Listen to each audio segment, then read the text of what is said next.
extra aqui. Por extra aqui. Nee, ek sal nie op man.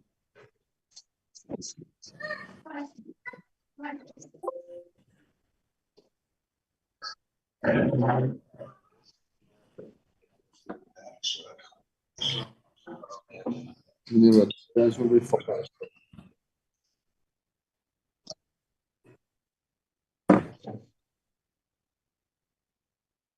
Yeah, I'm just waiting for, I'll start in the next 2 minutes.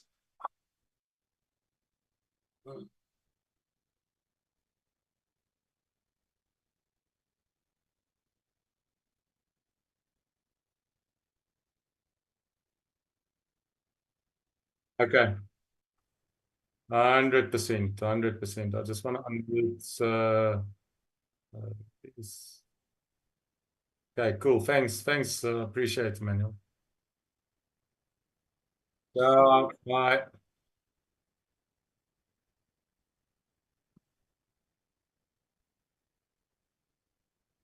Hello. Hello, Alex. I'm going to keep myself muted until it's time, okay? Yeah, you can actually unmute yourself now. I'll ask Clinton to unmute himself as well. We're going to start with you guys in any case. Okay. Okay. Can you hear me, Jacques? Hey, how's it, Clinton? How's it going, man? Like, can you, brother? Yeah. Cool. Okay, so I think because it's recorded, we don't have to wait for anybody, and let's just jump straight into it. So first of all, Clinton, thanks for joining us, sharing your wisdom or stupidity. I don't know. You can choose which one. And Same thing, I think. I think for tonight, we've got two primary topics. So I think it's actually three topics. The one I'm just going to plant the seed, and I'll do it in the session just before I talk about bike packing, and that is guys, we're going back to our roots. This Munga is going to be, the Munga, that's the slogan, or, the tagline is saying the toughest race on earth. And it's just because we've got huge numbers and it's going to be tough. You're not going to, have your own king-size bed and all those wonderful things, but we're going to talk about that.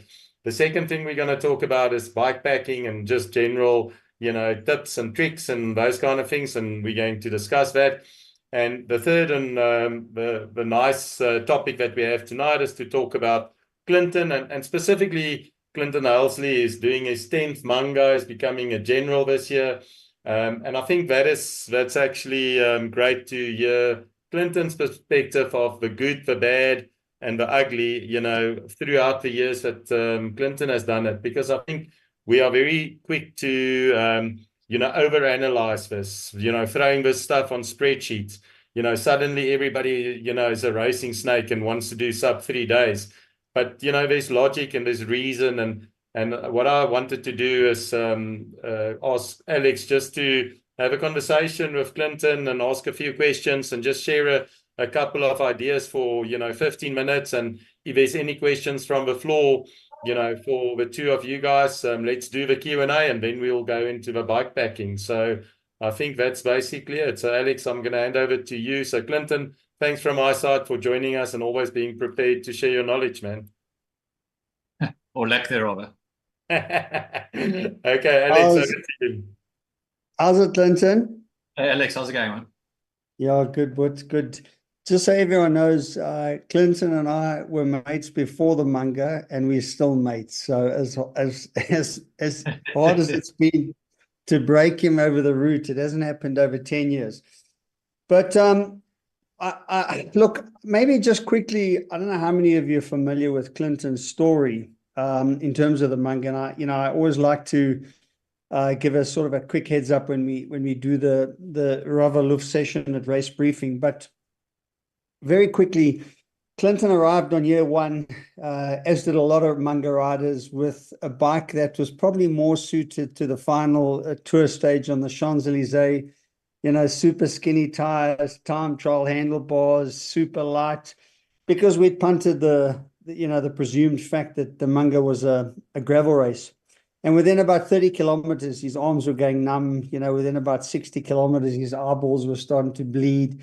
And, you know, through the course of the next 5 days, he tried 5, maybe 6 times. I mean, the story is stretched a bit over the years, you know, like the size of a fish that we almost caught. But he tried many times to pull out. He phoned me on a couple of occasions to send a medic. And when I looked on the tracking, he was 1,000,000 miles from any water point or any race village. So I said, sorry, we can't send a medic. You're going to have to get to the race village. And he duly got to the race village. And then he convinced himself after a nice meal to maybe carry on to the next water point. And then he climbed a kopje and he couldn't get signal. Long story short, he finally rolled across the Munga, you know, after I don't know how many days, but, you know. It was 30 minutes to spare, I think, Alex. Yeah, like everyone else said, he's never, ever, ever going to do it again. And of course, he did his second and his third, and well, that has not broken now for going into 10 years. So, you know, it's an incredible testimony, and it's just, it always reminds me of the compelling elements of this race and why sort of the race had its genesis in something incredibly tough, but reminding people that, you know what, if you can find a few elements, you find something deeper. You know, you find something, you keep going. And that's been the story. I don't know why I'm suddenly I think echoing. somebody, I'll just mute everybody quickly. Just make sure everybody's muted. Okay. So, you know, and I tell that story kind of jokingly, but actually it's a true story. And here he is, you know, here's a guy that's very unassuming. He's about to start and become, you know, the first Munga general. I mean, guys carry on about how many epics and how many 94s, and how many comrades. But honestly, a lot of people to do Munga is a once in a lifetime bucket list thing.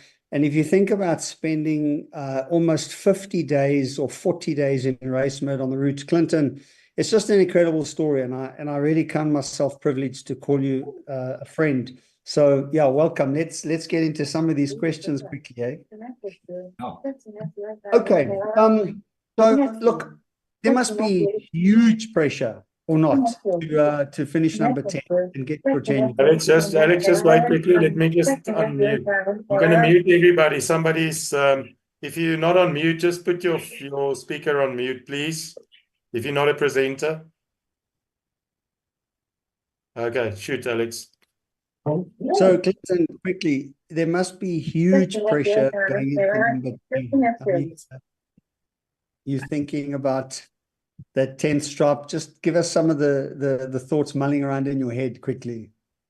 To be honest, not. I think, I mean, after you've done this thing a couple of times, Alex, it's the Munga's going to throw something at you every year. I mean, literally, there's been 9 years, and every year has been different, whether it's weather, mechanicals, body, whatever. So there's something different every year.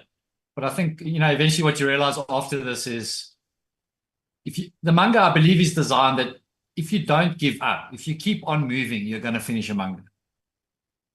Whether your wheel implodes or, you know, your frame cracks or your body gives up, whatever the case is, if you keep moving, you're going to finish. So I like to believe so. But yeah, sure, there's a bit of pressure.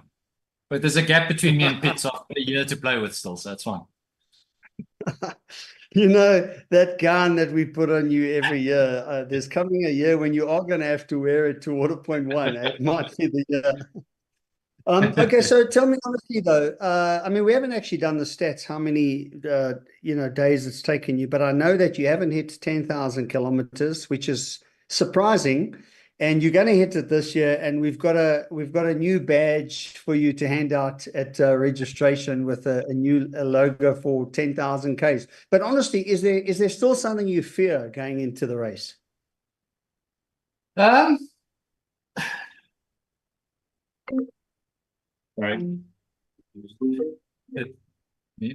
Unmute that. Alex, honestly, no, man. As I say, there's going to be curveballs, but as I say, just keep moving. It's going to be fine. I would hate not to finish, but I mean, if that's what life throws at you, that's what it's going to throw at you. But no, I mean, I enjoy the Munga. I'd hate not to finish it, but we'll see.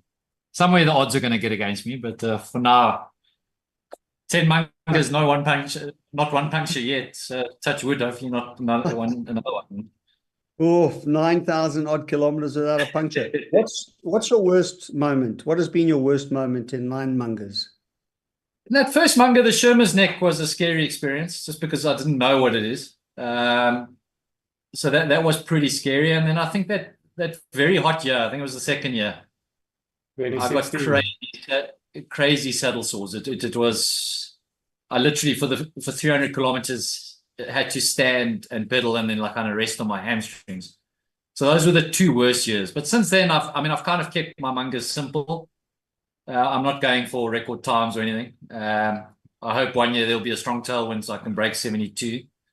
But for me, it's about comfort and just being able to keep moving, you know. So since those 2 experiences, it's been pretty good to me, the Munga so far. And does a moment stand out as your best Munga moment in the 9 years? Sure. The floods, coming down Oberg in the floods was something else. That was just nature at its most extreme. I mean, I honestly thought the whole mountain was going to collapse. I mean, it was just crazy stuff. So, I mean, that was truly amazing.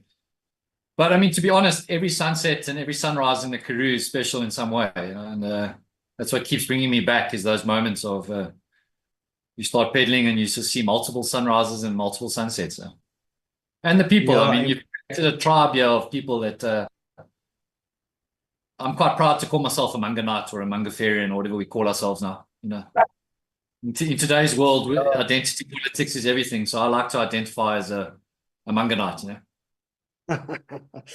Look, I think a lot of people look at you and shake their heads, you know, not realizing actually that you're quite a normal guy, you know. All right, so maybe just a couple of practical things. What's the best single piece of gear you've used over 9 years on the Munga?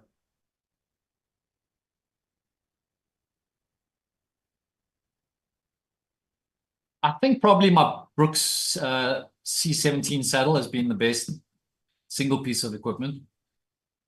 Since that year of saddle sores, I haven't had one saddle sore to moan about. So for me, that's work with chamois management and not swimming and stuff like that. But I mean, that single piece of equipment's probably been the best. Yeah. Sure, Jacques, you better stock up, eh? There's going to be a run on Brooks saddles now. Fascinating. And tell me, like your best Munga hack, you know, if you had to sit down and go through all the experiences you've had and have to come up with ways to simplify your Munga journey, what one hack, or do you want to keep that to yourself and share after the 10? No, I have no secret. So my 100th place is safe, I'm sure. You know what? I think you said to me, I can't remember what year you told me, but if you're not moving and you're not sleeping, you're wasting time. So stop worrying about weather apps and what the wind is doing and how hot it is, whatever. If you're not moving and you're not sleeping, you're not going to finish. So either sleep or move, but don't waste time. You'll be surprised how many hours you waste on a Munga. Even if you set your clock, if you set your watch in every water point, whatever the case is, you're going to waste, you know, as a middle to back marker, 20, 30, 40 hours of not moving. Yeah, it's a true story. We've had a technical question around your gear ratio. Do you pay much attention to your gear ratio? No, I'm not one of those guys. I think I ride a 38 up front or a 36 in some years. There's no climbing on the Munga, so yeah. They've been good to me. So I'm not too technical, or I don't really worry about specs and weight and stuff like that. So, I mean, the last question I have, and then maybe if anyone's got other specific questions, is just really like to think the amount of time that you've spent on the route, that you've allowed the passage of the Karoo to, affect your soul and your thoughts and your thinking. What's one thing you've carried through to your life and your career, you know, that's unequivocally come out of those soulful days on the Munga? Sure. You didn't say we're going to have some deep questions, Alex.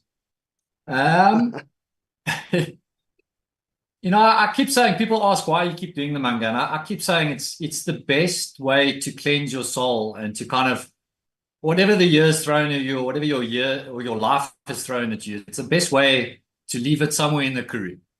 probably somewhere in the Razzle Dazzle or on Oberg or something, but you're going to leave it somewhere there. And that kind of body's ability to, and I mean, it's not like I'm running around with 1,000 issues other than the fact that I do the Munga, but the body's ability to heal you by just moving it's amazing. And that movement, as slow as it is, I mean, 11 k's an hour, 9 k's an hour, whatever it is, it heals your soul. And you enter December, your December holidays as fresh as you ever entered something. It's an amazing experience. I'll keep going as long as I can because of that. Sure. Well, I mean, as I get. and I saw you entered for the trail race, which starts on Sunday morning, which tells me you're thinking, and your wife has entered, so you got to be doing a sub 4-day minimum, eh? Yeah. I hope to. I mean, it's something different for the 10th. I don't know what surprises you guys have got for us on the route, but I think my best time has been like 73 and a bit hours, but on average it's somewhere in the 80s. So hopefully I can make the run or the walk. I hope it's at least the 25 k's and not the 10 k's, because that would be soft. Of course it's a 25. I mean, it's like doing a Munga grip versus the Munga. Exactly. What's the point? Go big. He's got to give his legs the time to warm down. Well, listen, Clinton, it's an incredible privilege to know you. And when I tell friends who've heard about the race, that story, they really just think of superhuman people. And I try and convey this idea that, your genetics are normal, but you've managed to change the way you think about things, and you've kind of approached it with an equanimity. And you accept what life throws you, because that's what the Munga is about. It's going to throw you something different every year. And I mean, it's just, it's fantastic. So thanks for the friendship, and thanks for keep coming back. Okay. Does anyone have any specific questions for just unmute yourselves if you want to ask a question. So everybody is muted. So just unmute yourself if you want to ask a question. And whilst they're doing it, Clinton, you spoke about not having a puncture. And I know the reason why, but everybody is an expert, and you can tell people everything you know about tires and they still don't listen. So maybe they'll listen to you. So what tires are you, predominantly riding with? I've stuck to what works, and it's the cross marks with the reinforced sidewalls. I'm sure like someone's going to tell us they're heavy and the rolling resistance is cock or whatever, but they work for me. So. No, that's why I say I know the answer on that one, but I want all these clever Trevors to flip and also hear that. So anybody else for can you guys Nicholas, can you unmute yourself? Is it possible? I just want to make sure. Hello, George. Hello. Okay, so you can. Okay. So anybody else? Any other questions for Clinton maybe?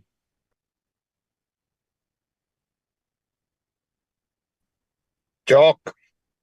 Yo. Daar's hy. Ek sal iets sê. Ek het nie regtig 'n vraag nie. Dankie, Konrad. In Engels asseblief, Konrad. It's Roy next up people. Yes, for sure. I just want to share this, and Alex, you just touched briefly on things with Clinton. This year in Namibia, I've seen Clinton a few times, and Clinton, please don't take offense. And then I think by myself, yes, that's okay, stuck up. He doesn't talk to people. He communicates very little, but that's exactly what he says. He goes into a water point, he does his thing, he gets out, he keeps on moving, and quite frankly, it's his personality. He knows he's on a mission, and he knows what he wants to do. But in May at Ledeur, I had the opportunity to briefly sit with Clinton next to a fire and drink a coffee. And I asked him, Clinton, don't you think this stuff shortens our lifespan? And he giggles and he answered me, and I was waiting for this weird answer, and he said, for sure, but what else are we going to do? And that just like lifted me in that moment and the sun came up shortly after that. What else was I going to do on that morning when the sun came up? I was probably going to lay in bed and wake up to some stinky smell or coffee or whatever. And thank you for being who you are, Clinton. Just appreciate you, man. Oh, thanks, man. I think we're all the same people at heart in this tribe. So it's like Amen. to experience these things with Yeah. everyone on these journeys. You make good friends, and you don't even remember some of the stuff you told them, but it's always a lekker experience. So.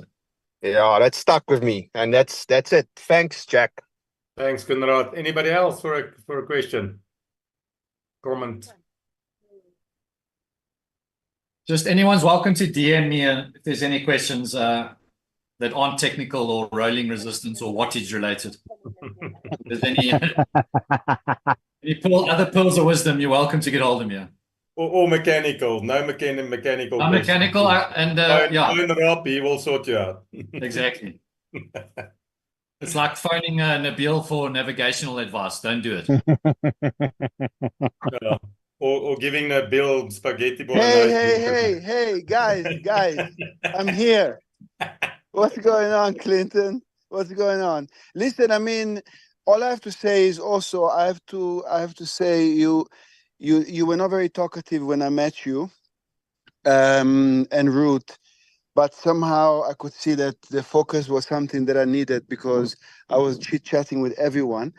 So you were rude with Clinton, Nabil, just to clarify that.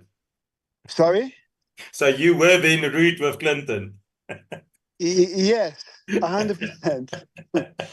And what I do remember is that the one thing you shouldn't do, which Clinton does do, is to listen to audiobooks when you're writing. It makes you fall asleep.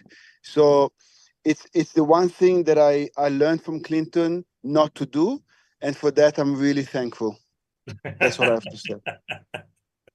The one last bit of jokey side stuff is if you're riding with someone and you don't want to chat to them, pretend to be on an audiobook.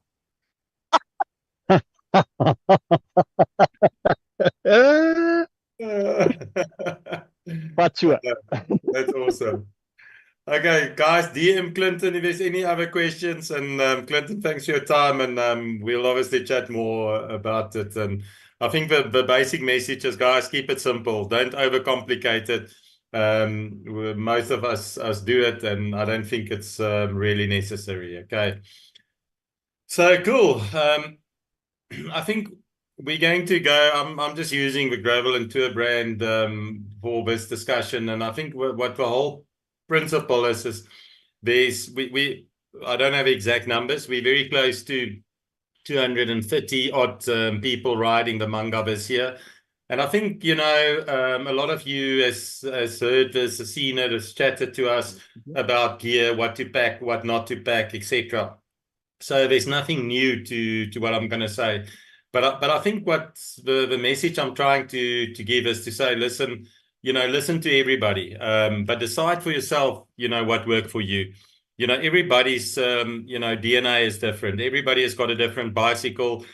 Some people are fat and some are thin, and some get cold and some get warm, and, some have a lot of place for hydration, and some, carry backpacks, and some don't want to carry backpacks. And therefore, it is so unique for everybody. So, listen to everybody, but decide, for yourself what is going to work. And, it's like when you go through the Tankwa or Sutherland, somehow everybody becomes an expert and a meteorologist and a weather expert to tell you when to go and not to go, and where you have to, just stay a little bit longer because the wind doesn't blow in the Karoo at night, and then all of those things goes out at the window. So listen to everybody and decide for yourself. That's basically what I just wanted to share with you.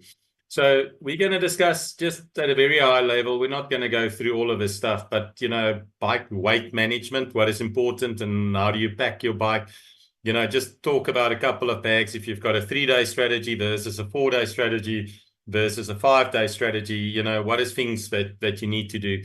I can guarantee you that 90% of the bikes that I pick up, wherever I am on the route, is always overpacked. And it doesn't matter if you're a racing snake or you Toby Westhuizen, whose bike is probably weighing 2 times as much as an e-bike. You know, even Kevin Benkenstein is taking 60 bars, you know, when he did the Munga, you know, bars to basically eat. His bike weighed a ton. So, you know, there's strategies and reason, but everybody is too heavy. So really think carefully about when you're packing your bike, but we'll get there. Clothing suggestions, again, you know, we don't know. We not Liviisa, so we can't say if it's going to rain or not rain, if it's going to be a warm or a cold year. You know, if we do a survey now, I think, you know, 50% will tell you that there's going to be storms, and over 50% is going to tell you it's the warmest year ever. So who knows? So I'm going to talk to you about suggestions on that. We're going to talk about bicycle services and spares and what I propose you do before the Munga. We're going to touch on the lighting stuff, and I'm not really going to discuss bum, hands, and feet. If we get to it, we can discuss it, but we're probably going to spend about 45 minutes and yeah, you know, then we can answer any questions that you have. But as I said, before we get into the bike packing, there's one thing, and that Nabil video is coming, so don't worry about it. It's not tonight. We're going to have a Nabil video about him crying on the bike and how hard the Munga is. So I'm not going to spoil that tonight, but we're eventually going to discuss that, Nabil. What I want to say tonight about the Munga is, you know, our slogan and our tagline is the toughest race on earth. You know, it's going to be 1,150 odd kilometers. And as Clinton has said, you know, this is the ultimate life-changing experience that you have on a bicycle. For me, it's about the pilgrimage. It's about the journey that you're going to follow. But what I want to plant the seed with you guys tonight and everybody else that is going to listen afterwards to this is, you know, the Munga is going back to its roots. The Munga 2024 is not only the biggest field, as I said earlier, but this year it's going to be harder, it's going to be tougher, it's going to be, you know, more Munga than ever before. And what I mean by that is, you know, we really going, you know, be more people. So if we go and get into Bridgetown, you know, and there's not a room, you're going to probably share with 3 other people. You're probably going to, you know, not have a room with an aircon. You're probably going to sleep where the physios downstairs always used to be on a mattress. So, you know, I think, you know, we became soft over the years. And what I mean by that is, you know, it's almost became, you know, like a luxury trip. So you have to make your mindset ready that you know, this year's Munga is going to be tough. And if you want a, you know, the aircon room with a king size bed, you know, then maybe this is not for you. Probably too late to realize that, but I'll burst your bubble a few times more whilst we have this discussions. So I just wanted to plant that seed. So if we talk about bike packing, I'm obviously sharing you my experience on the Mungas that I've done. I'm sharing with you photos of, you know, random people that we've seen, etc. You know, for example, on the Munga. So this was my bicycle in 2019. You know, I decided not to have anything on my back. We didn't have that wonderful Uswe pro bags, etc. You know, and I took, you know, big bottles and I had, you know, 3.5 liters of bottles on my 2 forks, but I've had nothing on my bike, and this was everything I took. 2018, it was a similar thing. And, you know, here you can see other bicycles, you know, and I can guarantee you this thing probably shook the living daylights out of everything and probably disintegrated before water point 1. But anyway, that's not what I want to share with you. So here's some physical Munga bicycles as well. This is where you have like a pannier type of thing, you know, with a very heavy bag, but that's one of the ways of doing it. Again, this is not so much, it's just a very big saddlebag that might sway a little bit. This is a very light bag. I don't know, light packing, but there was probably some kind of a bag on this person's back. This is a heavy thing, I can tell you. This is probably not as heavy as Turbies, but there's a few rabbits out of that hat or out of that bag that you can fetch. And, you know, then there's like Kevin Benkenstein, you know, where Benke has got so little with him And that whole bag there was filled with bars. So, I mean, it was so much bars you could hardly, lift that bike. So this is just a few examples that I wanted to share with you. And yeah, I mean, this was 2021, and everybody, think they pack like Binky, and they think that was liked. It wasn't liked, and they think, there's nothing on his bike, but that was bloody heavy. But the way everybody's bikes actually, look, when I look at it and pick it up, it's probably, like a Tour Divide bike, this is a Tour Divide picture.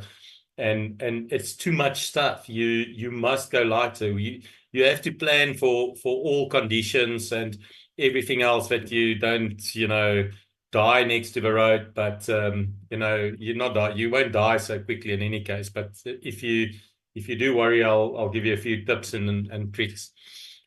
What I always say when we have this discussion is, sorry, can I just interject there quickly? Just if riders want to see a good selection of bikes, in 2020, we took photos of pretty much every bike. So if they go to Facebook under the Munga albums and they look at the 2020, you'll see an album just on bike photos, and there they can see every bike for 2020 that, it'll give them a good idea anyway.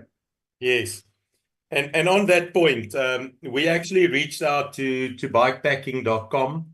And they do an article for all the big bike races, for the Atlas Mountain Race, for Tour Divide, for Silk Road, etc. And we actually in conversation with them for riders to actually submit their template, and that we can do it for this year's race as well. So just watch out for this space. We'll definitely get back to you on that as well. Okay, thanks, Alex. So this little triangle or square that I have here, this triangle is the most critical thing on your bike. This is where your heavy stuff needs to be. And what I mean by that is, the closer these things are to this triangle, the better it is for your bike balance, the better it is for the general control of your bike. Okay, and I'm not going to go into everything else that is on this picture, but what I want to try and say is, if you've got spares, that screws and extra tubes and little screws and your multi-tools and stuff, these things needs to be here. Even in the back of your saddlebag there, it is really critical to put some of the heavy stuff there that you're hopefully not gonna take out. If you've got a down tube bag, put your heavy stuff there that you're hopefully not gonna use on the bike ride.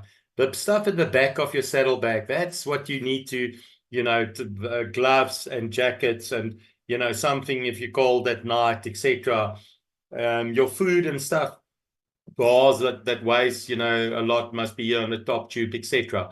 So just know that your heavy stuff needs to be controlled in the triangle of your bicycle.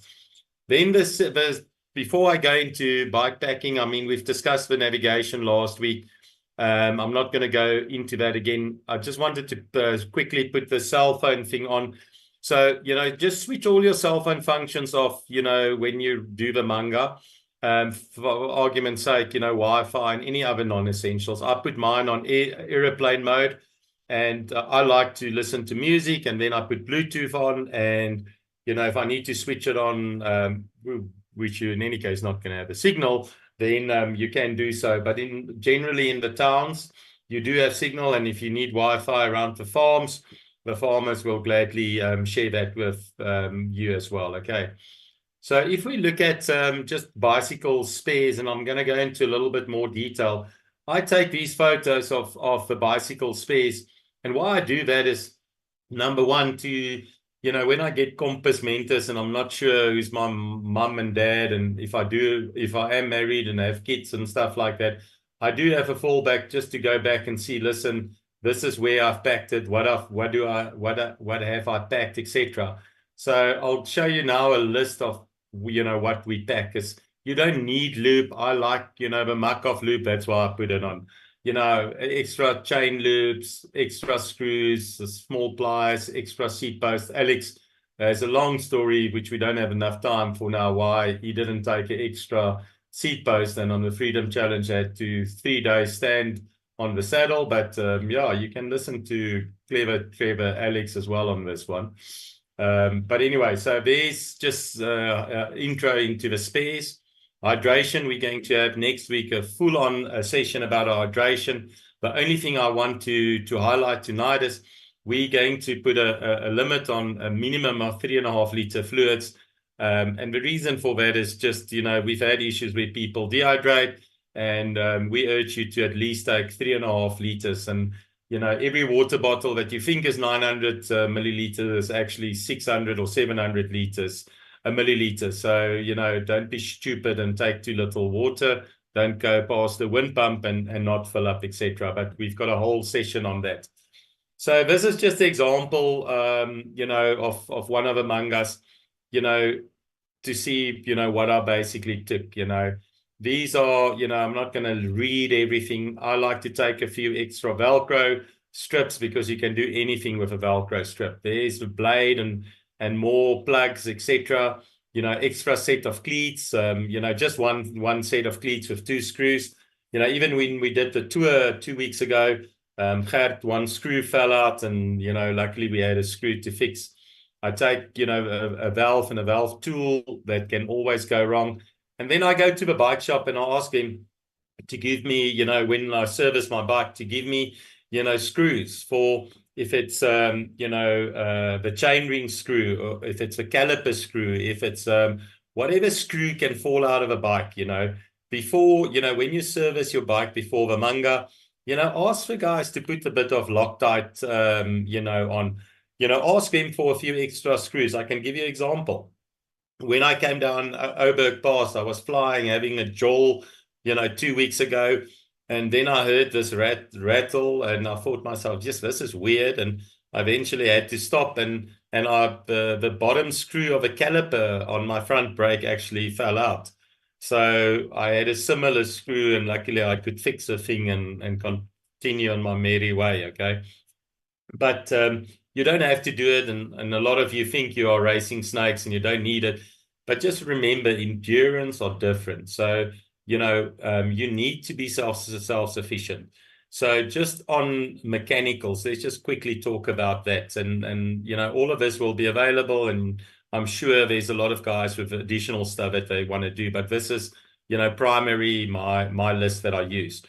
So if you do have a mechanical on the Munga, we can pick you up. Say, for argument's sake, you didn't listen to Clinton, or you don't want to listen to me to use a Maxxis tire with a biggest, fatter sidewall that is on the market, and you want to come with your Schwabel race snakes and racing Ralphs and stuff, we're going to pick you up at Waterpoint 4, and we're going to take you to Bridgetown. We'll fix you'll pay for the mechanics to put a Maxxis on for you, and then we'll basically take you, back to Waterpoint 4. So don't ever think you need to quit without phoning, myself or Alex, unless he's riding, or Ari. So we will always try and assist you. So the rule of a Munga is where you left the field or the route, we can help you, and we will, with an official vehicle, and we will take you back to the point where you left the course. So, within reason. So if we don't have one of the 4 sweep vehicles nearby, or whatever the case might be, we will always be in communication and available where possible. And, so just that is the rule, which is very important. One of my very good friends last year went down Oberg Pass. He had a sidewall. He didn't know that the ambulances can actually take him back to Sutherland, fix his wheel and continue. And he had more than enough time, and he quit it, and that thing is haunting him like mad. So that's just some background, okay? So again, this is just a year, and I'll go into the details of 2019, and this is a mixture of 19 and 18, just to show you, some of the stuff that I packed. I go very light. There was nothing on my back both of this years, and this was everything. So this was it. So you can just, I'll talk about the clothing, etc. I don't take additional bibs. I don't take additional, shirts. I don't take additional, anything. But I do, take a little bit precaution. If I don't take, I take a very small jacket. If it's that cold here, I would be in trouble probably.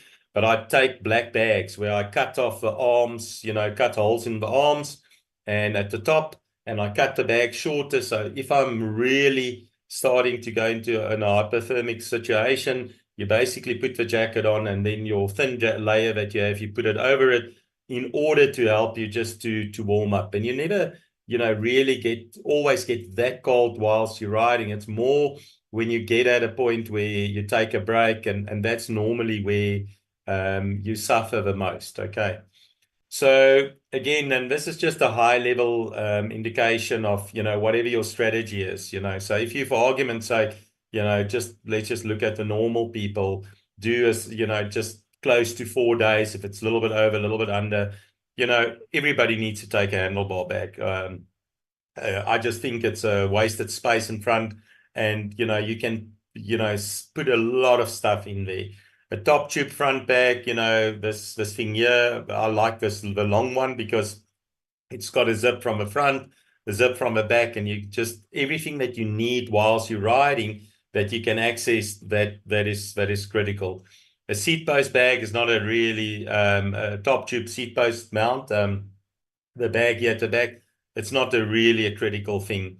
Feed bags, obviously, is your feeding bags here next to the bar. Depending if you've got aero bars or not, you could even put bottles in there. You can put your arm warmers or raincoat. It's actually a nice alternative. So I would normally say, it's either or. If you, use a handlebar bag and feeding bags, you might use a very small, 3 to 4 liter saddle bag. So, again, it's horses for courses. Down tube bag is the bag that actually comes underneath the down tube here, and your pedals actually goes around it, and it's just a very nice way of a place to put your spares or some of your heavy equipment in.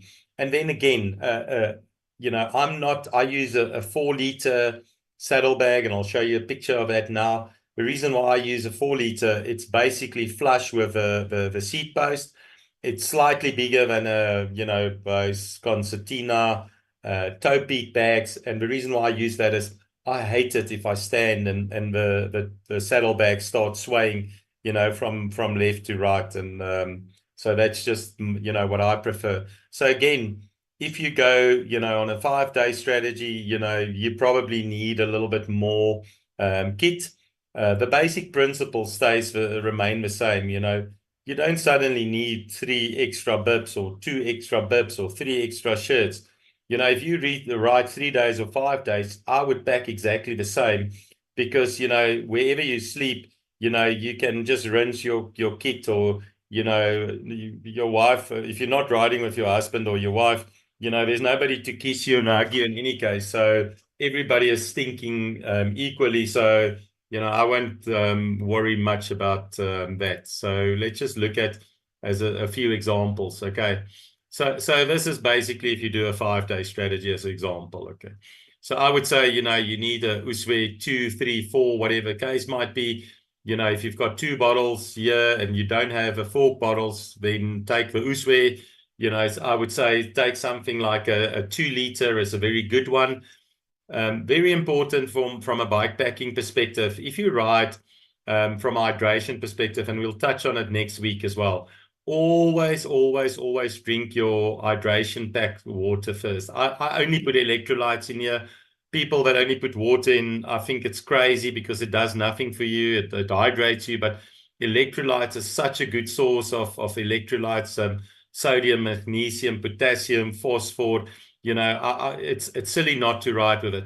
The reason why I always, 90% of people I talk to always drink their bottles first, and it's insane. You have to drink your bladder first. The reason being, all that weight that goes onto your sitting bones and that actually chafe your sitting bones, you want to relieve that pressure as much as you can, number one. And number two is if you drink this first, you actually can manage your water reservoirs with the rest of these bottles. So you know you've got another 1.5 liter. You know, and if it's very warm, you have to stop now, blah, blah, blah, blah. So all those wonderful things. Okay. Again, I like the long top tube bag, not these short ones. I like a handlebar bag, like something like this in the front, and a saddle bag if you're going to do the 5 days.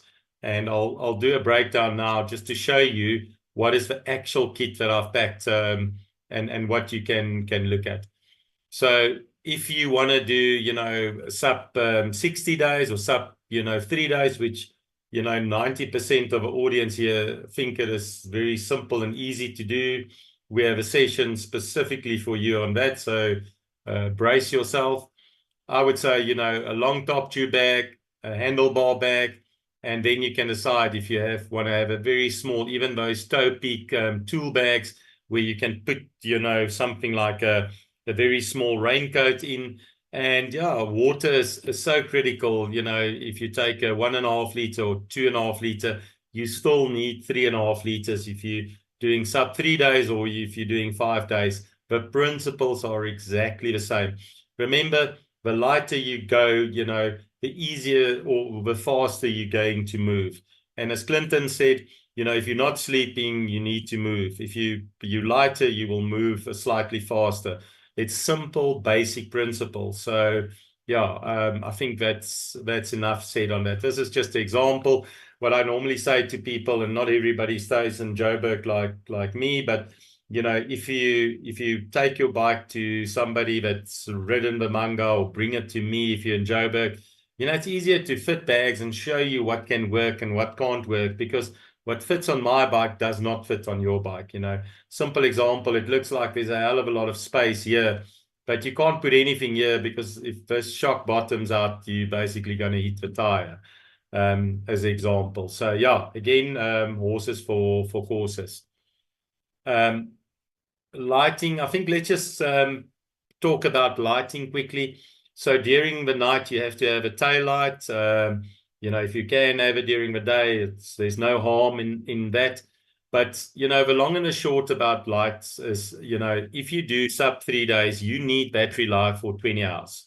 If you do sub 4 days, you need basically 3 nights. You need to go through 30 hours of batteries. And if you do a sub 5 days, you need 40 hours of battery. Now, you know, there's many options on the market. You know, we've got the dynamo systems, we've got the glowworms, we've got the exposures. It's all fantastic brands, okay? You also have extreme lights with a fair share of issues, more because of the users that tighten it too much, and basically that soldering on the side of a battery, you basically pull that out and then your batteries don't last. And another reason being, you don't use your lights for most of the year, and when you want to use it on the Munga, and you are so amazed when you start and your battery, your lights don't work, and you think, oh yes, this is so crazy, how can it happen with me? But it's just because you actually the chop and not necessarily anyone else. Okay. So yeah, that's basically it from a lighting perspective. I don't think there's anything else on lights. I think we've discussed this before. Okay, so just at a very high level. So, you know, OCD, fantastic to be OCD. But just to show you, this is basically what I did to understand, you know, how much things weigh, and etc. etc. My bike weighed 13.5 kgs, and that was with, you know, everything, tri bars and blah, blah, blah, everything on. My starting gear, helmet, shoes, and everything in my pockets was about 2.5 kilos. Then on the feeding bags, this was the 2 feeding bags, the top tube bag. On the bike, that small bag underneath, that was that small bag with lube, the big top tube bag, the spare tools and the water bottles, you know, that was 9 kilos, you know. So in total, you know, with my fat ass of 91 kgs, it was around about 115 kilogram that I had to schlep through the Karoo in 2018.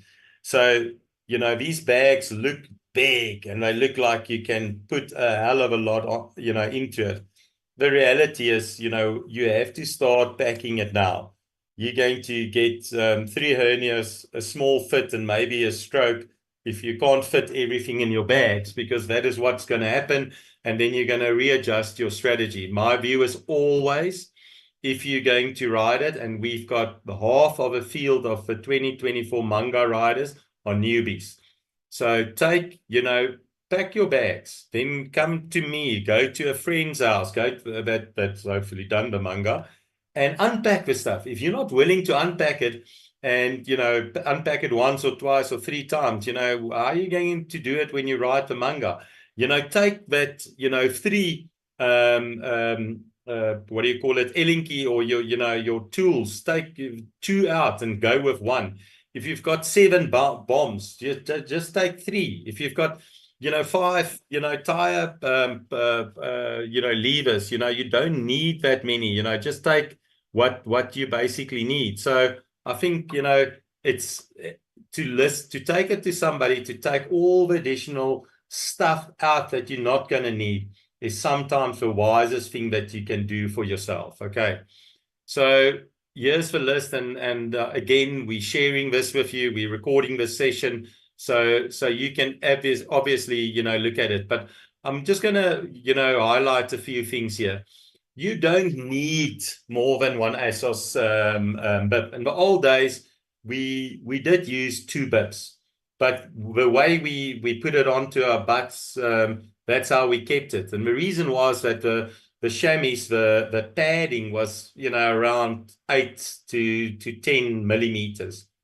These days, with the Van H, the Seal Vita, the ASOS bibs, they're up to 21 millimeters. So use a bib that you're comfortable with, that you use, that will work for you.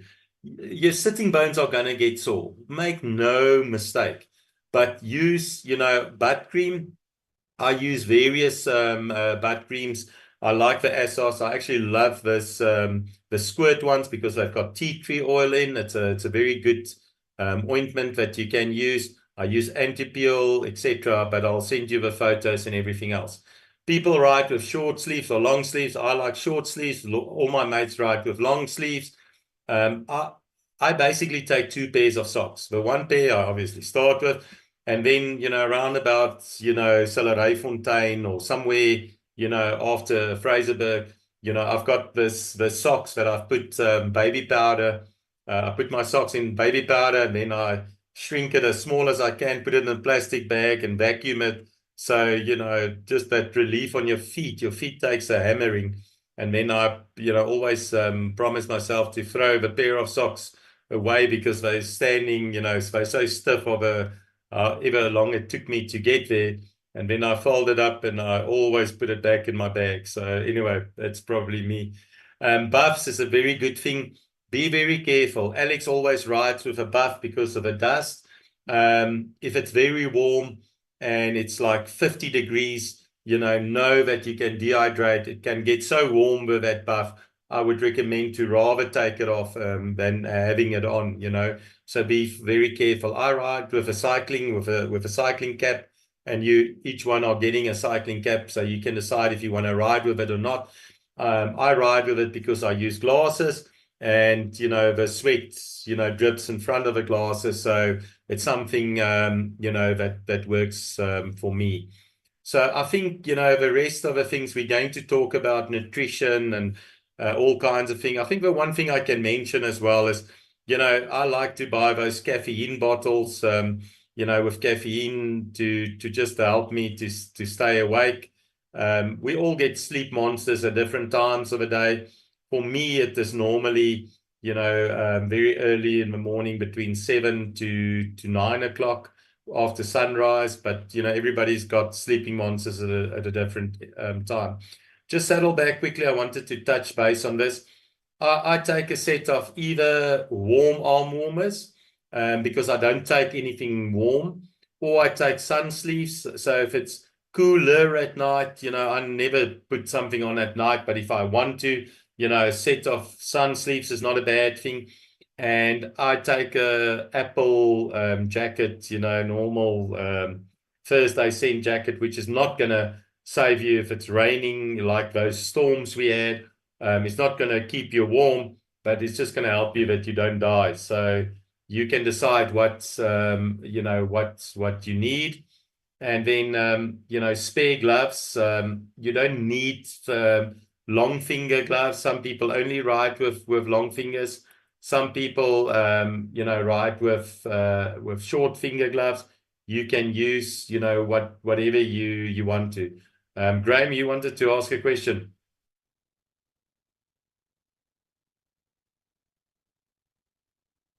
Jack, I just wanted to ask you quickly, sorry to interrupt, just in terms of the bump cream, that stuff that we used a couple of weeks ago. Yeah. Will you have some of that available in Bloem for us, please, man? Yeah. So that is specifically the squirt that we used. Absolutely. And we also have another one from MTB South Africa, which is we added last year. It's basically bee wax and aloe. And we're also, getting one of those in your goodie bags as well. So yeah, we definitely doing that. Thank you. Okay, and then everybody gets a ER emergency kit, which once you packed your bags and you don't have a space to put a Bernardo pill in, you're going to get this wonderful emergency kit. And the most important thing out of that is obviously the space blanket. But we will penalize you with a couple of hours if we ask you at any stage of a race to show you emergency kit that you do have that. So just one of the things that might happen.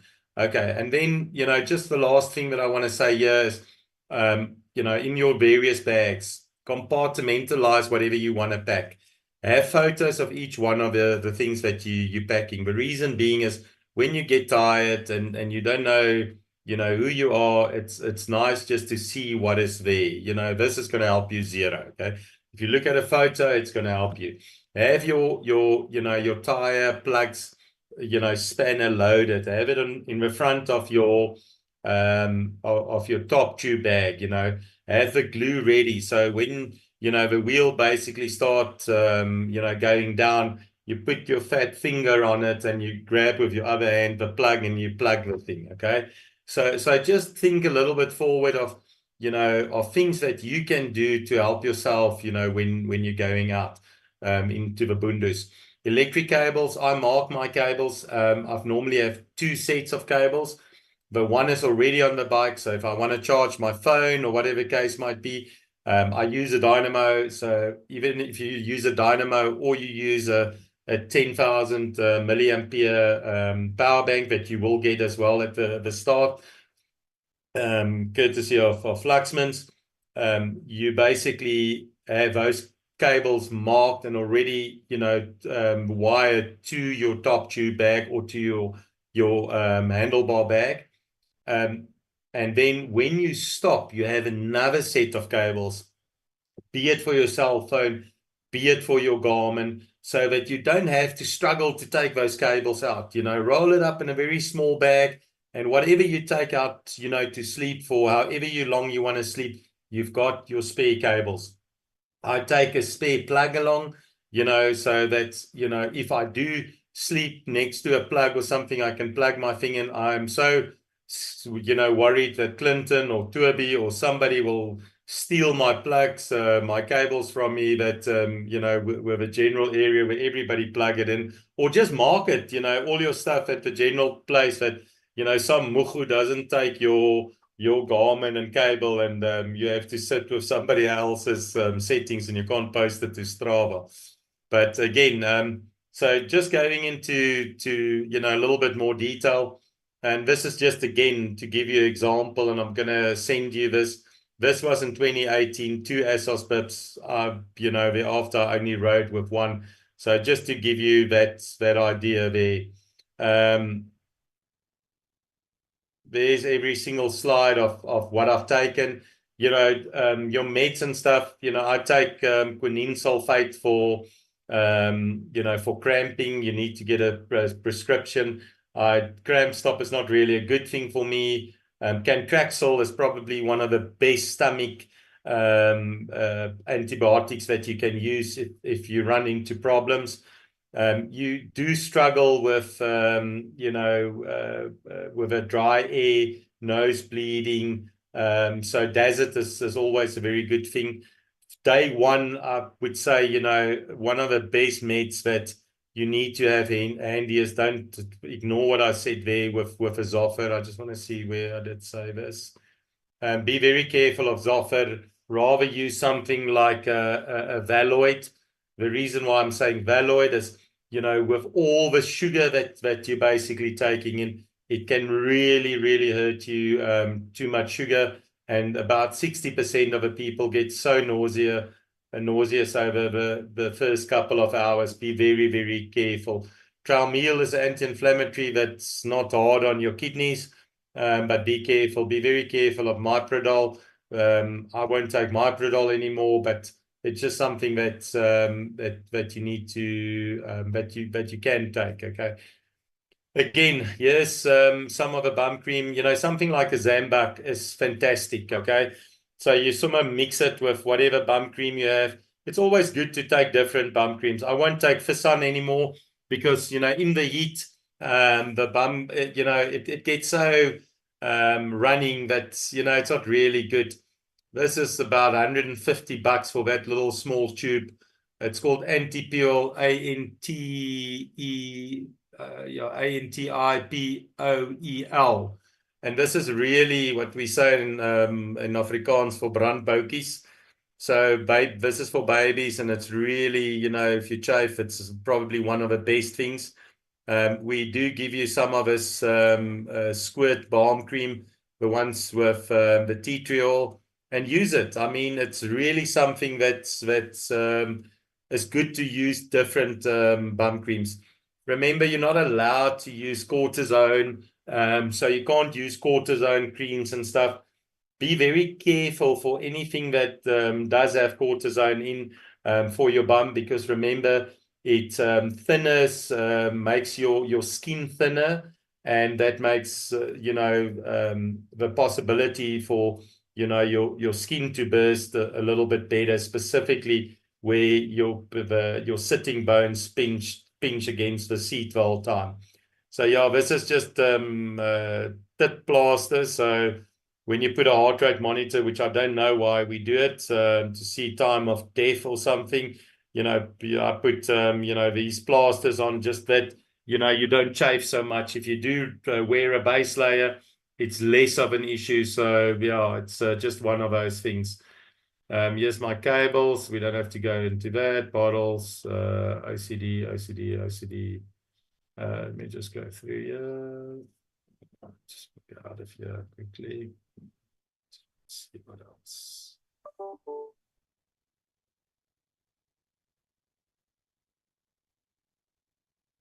I think just here.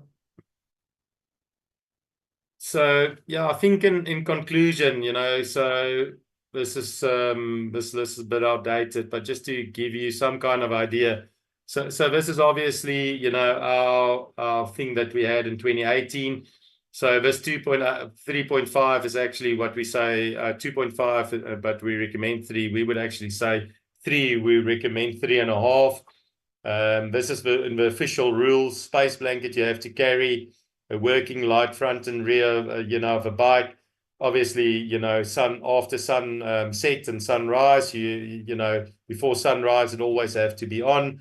A working GPS unit, I would always recommend to take your watch or alternative GPS unit, but test the thing as well, please. So if you run out of battery, you will have to have a backup. Spot trackers, which we will supply you, that's so that your wives don't phone us every 5 minutes to say, you've disappeared from Earth and they really would like to know where you are. I don't think they really want to know, but they always tell us they care about you. Bunch of misfits, but we're not sure about that.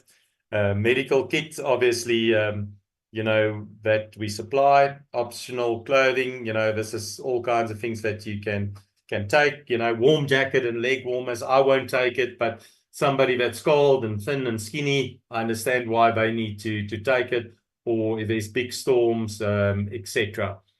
I think we've basically covered you know, most of it. So I think, you know, I just wanted to give you everybody just, you know, kind of an idea of, you know, what to pack and what not to pack. And I think it's more prevalent that you rather ask any questions, and then you know, we try and answer your questions. So shoot if anybody has got a question.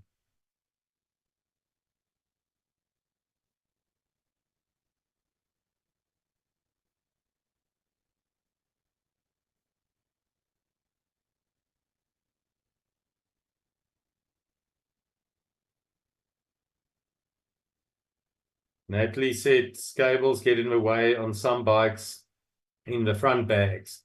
So yeah, so Natalie, what I would say with that is, you know, either shorten your cables or make them longer.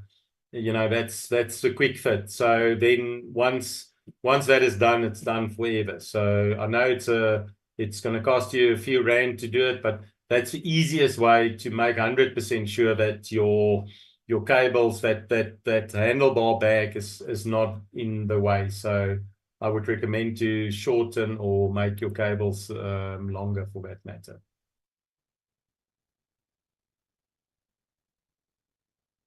Electric pump that can be recharged or bombs. Yeah, so obviously TSC, yeah, of course, those electric pumps or electric bombs, they're fantastic. If you've got a dynamo, it can actually charge whilst you ride. So I think, yeah, that's all good. You can use that. Bombs for safety, I would always take 1 or 2 with just for that. Angelo's asked a question, what is the time of official briefing? So Angelo, we actually going to do that at 4 o'clock. So we're going to do that from 4 o'clock to 5:30. So we're starting at 4 o'clock with a briefing. We're going to start exactly at the same time. Hopefully we pack the goodie bags and everything before we go down. Assume there will be spare CO2 bombs and tubes at race villages. There might or might not be. So yeah, sure, we will advise the mechanics of the various bike shops, you know, but you have to be self-sufficient as much as possible. So, you know, there's a crisis, you know, we will always try and help you, and we can tell the bike shops as much as we can to bring it, but we cannot guarantee that, unfortunately. Okay. No massage services available. We're using that for beds. So yeah, unfortunately, no massage services. If you really want a massage, Angelo, you can ride with Alex, and he gives a pretty good massage. So does his buddy say. I'm not sure about that, but no massage services.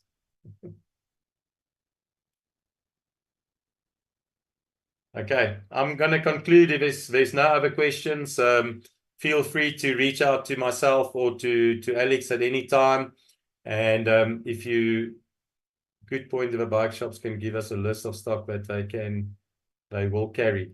You live in a dream world, Johan, if you think they're gonna give us that. So we are giving them a list. So they will have tires, they will have, you know, sealant. So the things that go the most is, you know, so they will have things like cleats, new set of cleats. They'll have tires, they will have rims, you know, they'll have, where possible, cranks, but, you know, seat posts they'll have. Here and there they might have a handlebar, but, you know, for 1 year, for argument's sake, we had a flywheel, a freewheel that actually went, and, you know, we couldn't sort that out. So, you know, it's horses for courses. We're definitely going to try, and I'll make a note and see if we can get a list. But, you know, we also giving them a list of things that we just feel is really prevalent. If there's something specifically that you want to add, please, you know, feel free to pop me a note, and I will add it as much as I can. Okay.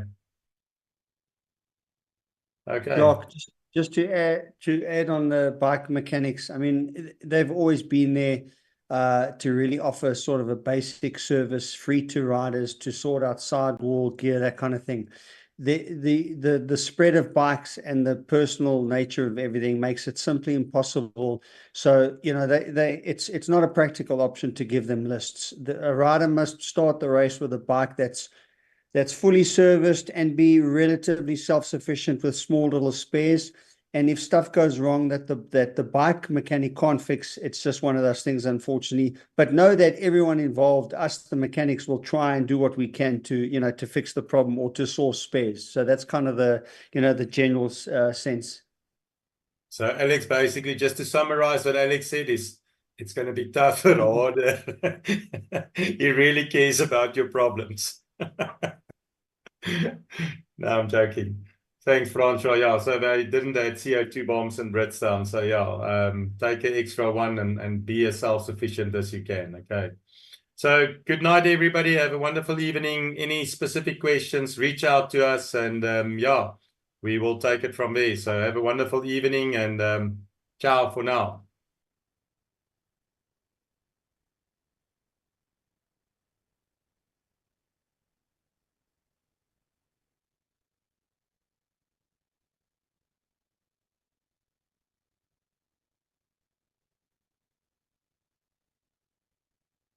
Recording stopped.